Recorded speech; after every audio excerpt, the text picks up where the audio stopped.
Hi, my name is Telithia. In this video, I will present to you a portfolio that explores the topic of differentiation in education. There are three parts to this portfolio. Firstly, I will share with you my definition of differentiation based on all the literature I have read. Secondly, I will answer discussion questions surrounding a mission statement selected from a local school. Lastly, I will respond to a Year 8 science lesson that was watched through a video provided by the Flinders University School of Education. So let's begin. Students differ greatly from one another, whether it be their interests, learning preferences, background, pace of learning, or beliefs. As teachers, we should also expect that the cohort will, from time to time, include students with diagnosed disabilities or learning difficulties. As a result, it is imperative that teachers are able to recognise and shape their pedagogy to match the learning needs of their students. This particular approach to teaching is called differentiation. More specifically, differentiation is the eradication of the mindset that a teacher only needs to teach to the middle of the class, meaning the middle level of readiness. Rather, every student should be included and offered tasks that provide an appropriate challenge. Based on literature, I have come to an understanding that there are two variations of differentiation.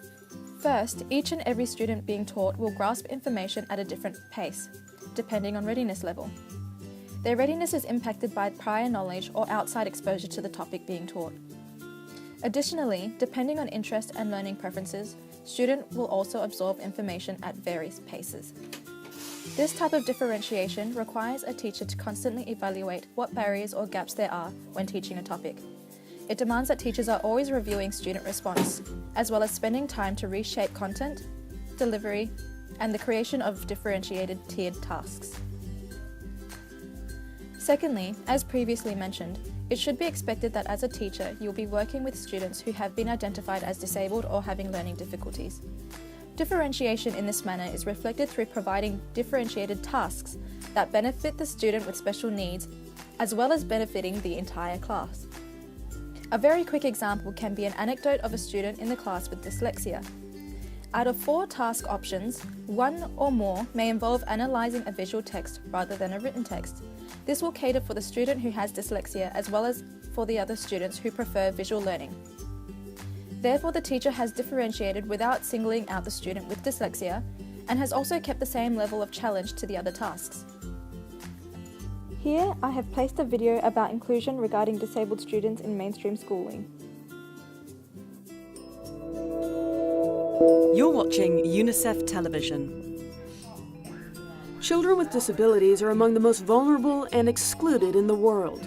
Their rights are often violated. Hidden at home or placed in special institutions, a child with disabilities often misses out on education. They grow up apart from their families. Parents fear their children with disabilities will be mocked and won't have a chance to take part in society. The World Report on Disabilities estimates that 1 in 10 children under the age of 15 lives with disabilities, meaning they are not unusual.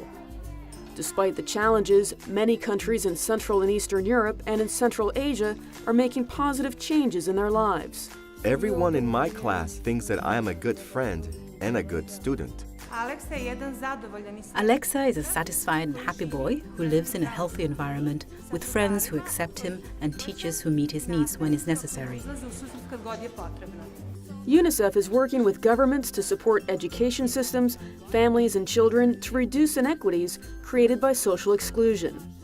When as many children as possible have access to quality education, it's good for the society as such, because then you enrich the whole society also at the same time.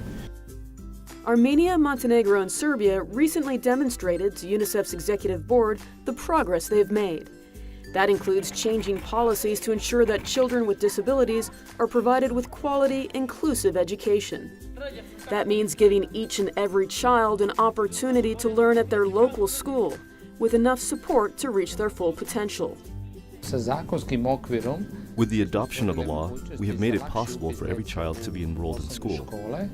We crafted and designed individual programs for each student. Inclusive education does not require special schools, care, expensive materials, or specialized expertise. It simply means all students, including children with disabilities, should have the opportunity to receive individualized services and approaches to learning. We raised awareness so that everyone understands that education of children with special needs is key to their future development. As a result of these efforts, more schools in Serbia are now welcoming children with disabilities. In Montenegro, there's been increased public demand for inclusive schools thanks to awareness campaigns, in Armenia through strong support from civil society. Just imagine a world where all children are included, involved, where their talents are celebrated, where their contributions are recognized. That is the world towards which UNICEF is working. Children with disabilities are now starting to attend local schools, make friends, and grow up to be active members of their own communities. This is MP Noonan reporting for UNICEF Television. For more information, go to unicef.org. You've been watching UNICEF Television.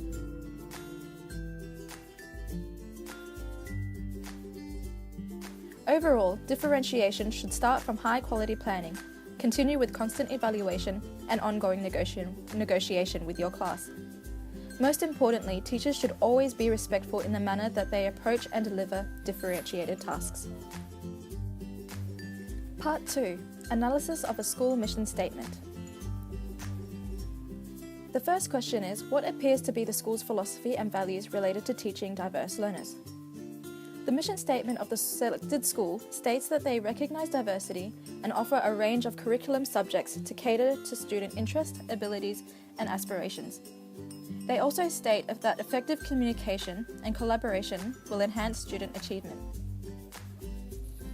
So, if that philosophy and set of values were to be enacted faithfully at the school, what specific practices might you expect to observe? The philosophy stated by the school implies that they would have a wide range of subjects differing from the normative math, science, and English classes in order to cater to interest and future aspirations. For example, one would expect to see alternative subjects such as, but not limited to, woodwork, metal, dance, and drama. Secondly, the school's mission statement also implies that communication and collaboration is a part of what they consider contributes to students' success. This entails that the following services should be available. There should be a school counsellor for student support in social and emotional academic support.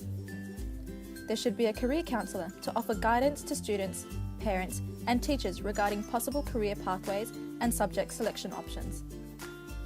There should be an Aboriginal Community Education Officer to collaborate with teachers in providing meaningful and cultural integration of Aboriginal and Torres Strait Islander values in classrooms, as well as offering support to parents of Indigenous students and the students themselves. There should also be a Disability Liaison Officer to collaborate with teachers offering insight into various disabilities and learning tools that may be utilised. They also provide access to allied services such as Barkuma Australia, Hearing Help Australia, and the Dyslexia Association of South Australia.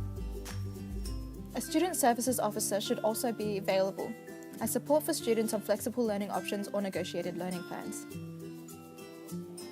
In the classroom, the mission statement mirrors the values through the effort of planning and pedagogy. A few examples of this would be cross-curriculum learning. Teachers could collaborate with other teachers to maximise student outcomes in terms of understanding particular topics.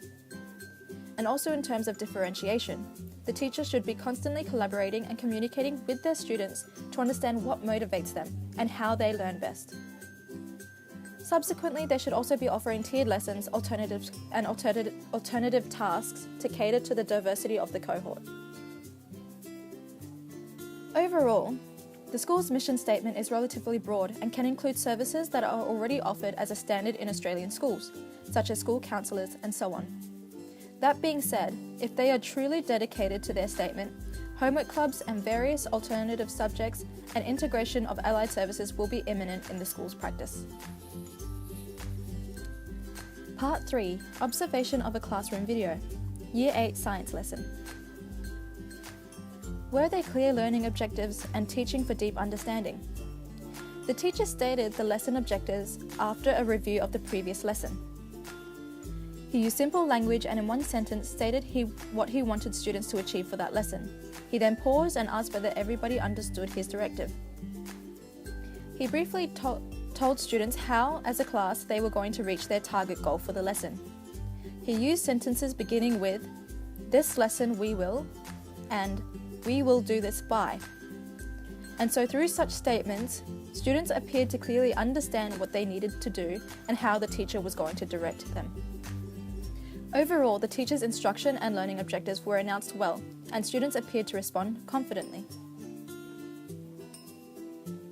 Use of ongoing assessment to learn about students' needs and inform planning teaching for a range of learners. As mentioned, at the start of class, the teacher conducted a review, looking back on what was learnt from the previous lesson.